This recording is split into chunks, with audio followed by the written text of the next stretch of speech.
We're down at the New York Gang Investigators Association conference in Rochester, New York, and it is Tuesday, the 15th of July, 2008. It's all about a gang-free New York. The motto of the organization is advocate, communicate, and educate.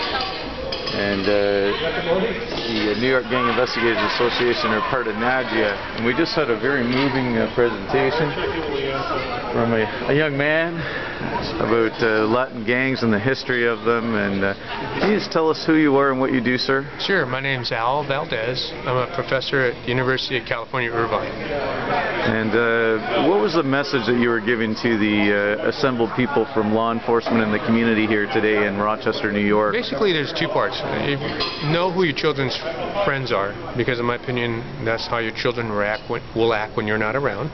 And secondly, as parents, you should be very actively involved in your kids' lives. If you do those small things, they end up being large things. And parents have a tremendous impact as mentors, and they just don't realize it. And that was the whole object for the talk. And we looked at that through the history of Hispanic gangs out on the West Coast. Well, my experience, 18 years as a police officer up in Canada, I learned a tremendous amount about the history of Spanish gangs, and going forward, that's going to help us a lot. And we're working up in Canada with a group called the Spanish-Speaking Education Network, and it's tough. It's a tough go for a lot of these people to get the message out. Do you have any message for people that are really trying hard to do their best? Sure. There's a lot of resources out there, free resources. In fact, for your Spanish-speaking population, if they were to go to a website, www.safestreet.org, there's a booklet that I wrote specifically for parents that's printed in English and in Spanish. It was aimed for Californians, but it can be used for anybody. It talks a little bit about the history, gives you some ideas about intervention and preventions, what the community can do, what the parents can do, and what local government can do to help minimize the gang impact. There's some suggestions there. And also, I would also work with your organization. Get involved with your organization.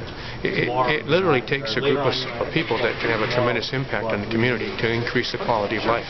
Well, you've made a tremendous impact today, and thank you, Al, for all of your work. You've got a book that I purchased today. Yeah, it's called Gangs, A Guide to Understanding Street Gangs. It's in its 4th edition, and you can order it direct from an 800 number from my publisher, 800-498-0911, and they'll be happy to mail it to you. It talks about the history of gangs in our country. It gives you a little bit more detail if you want.